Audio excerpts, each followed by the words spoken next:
그리고 그러면은 피디님 처음에 예. 그러면은 이제 피디님이 정말 여러 가지 그런 이제 KBS에 들어와서 다큐멘터리를 하셨잖아요. 예. 근데 이제 물론 지금 이제 피디님이 처음 KBS에서 입사를 하셔가지고 했을 땐 거의 한 40년 전이어서 지금이랑 그 장비라든지 그런 환경은 너무나도 다르지만 예.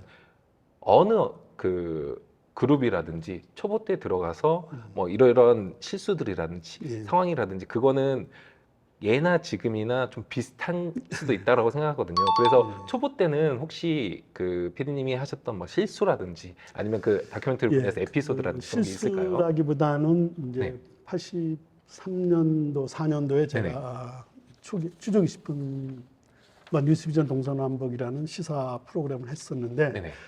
그때 한 아이템으로 이제 심야지대 24시를 했어요. 네네. 그러니까 그때 50대라 우리나라에 통금이 있었어요. 네네. 그러니까 12시부터 새벽 4시까지는 이제 통행 금지죠. 그러니까 뭐 이렇게 한 11시 반 넘어서 11시 50분쯤 되면 전부 집에 가야 되잖아요.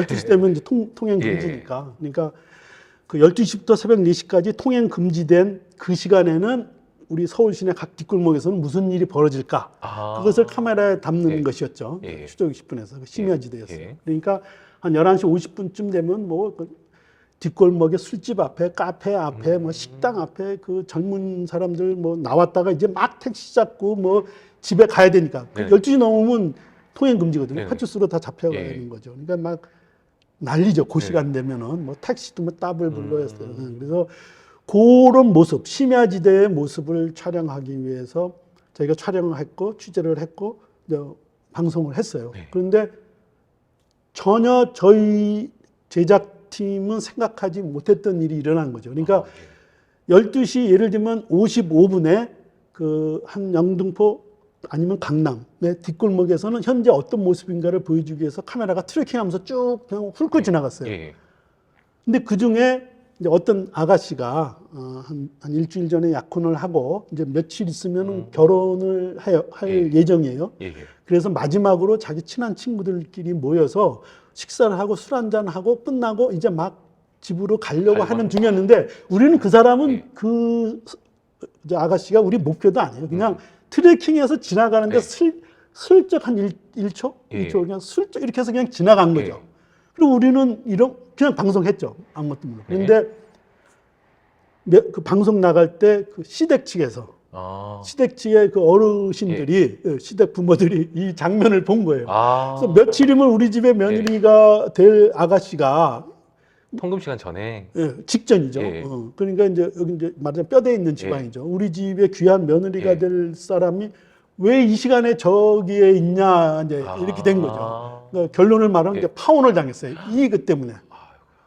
그러니까 그 전까지는 우리가 오직 이것은 사실이고 이것은 진실이다라고 해서 우리는 카메라를 열심히 훑고 다녔는데 전혀 생각지도 않았던 피해자가 생긴 거죠.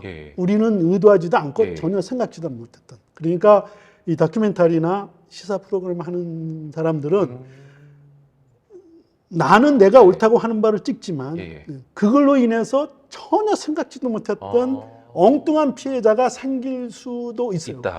그 사람은 그 여자는 아무 죄가 없이 파혼당했어요.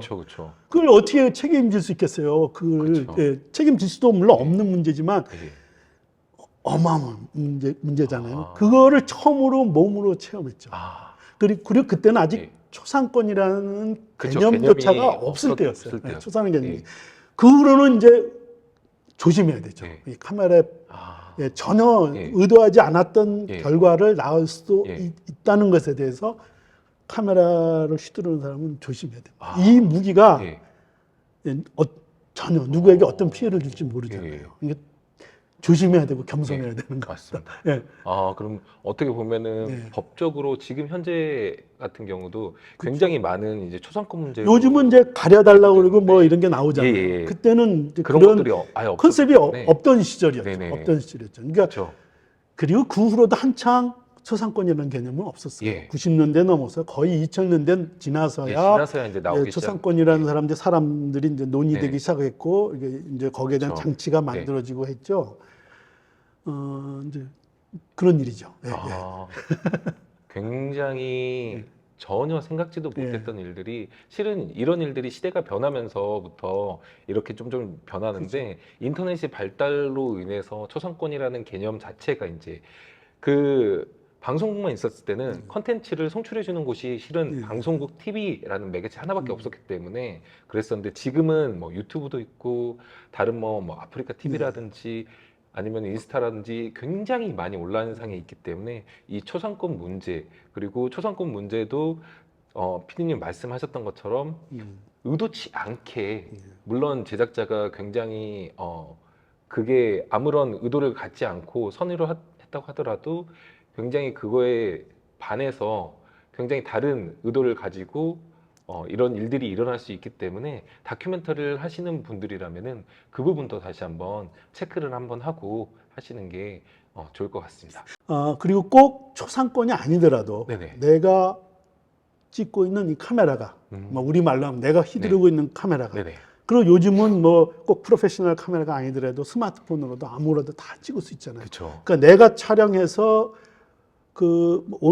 온갖 종류의 다양한 플랫폼들이 있어서 거기 노출시키잖아요. 네네. 그랬을 때 내가 의도하지 않았던 곳에서 나의 이 기기에 디지털 미디어에 담긴 이 영상으로 인해서 그것이 꼭 초상권이 아니더라도 꼭 뭐 얼굴이나 초상권이 아니더라도 전혀 엉뚱한 피해를 볼 수도 늘 있다는 것에 대해서 조심해야 된다는 거죠. 그러니까 이 영상이라는 무기를 휘두르는 사람은 이 영상이 때로 어떤 사람한테는 아주 전혀 생각지 못한 칼이 돼서 그 사람에게 크게 상처를 입힐 수도 있기 때문에 늘 조심해야 되는 거예요. 조심해야 된다고 생각을 합니다.